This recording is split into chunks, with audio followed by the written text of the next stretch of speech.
E gastamos tamén en lotería. 5 días do sorteo de Nadal xa podemos dicir que o deste ano fai historia polo nivel de participación. Vendéronse décimos por valor de máis de 3.500 millóns de euros, que é todo un récord. É raro atopar unha casa onde non se xogue polo menos un número, a pesar de que sabemos que é bastante difícil que toque.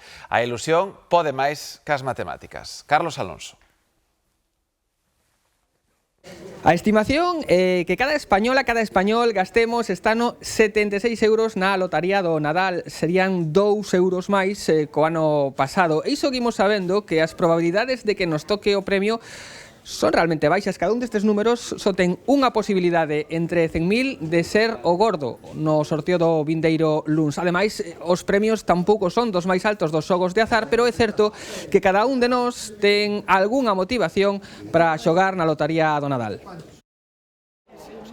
Algo haberá aí. O 85% dos españois gastou en xogos de azar o ano pasado. A lotaría de Nadal concentra o 12% do gasto anual, pero estes décimos teñen un valor especial. Suerte.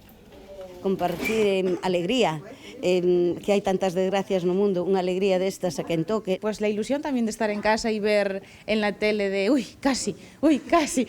¿Qué pasaba? Y dije, déjame llevar, como yo no soy de aquí, dije, déjame llevar algo de porriño.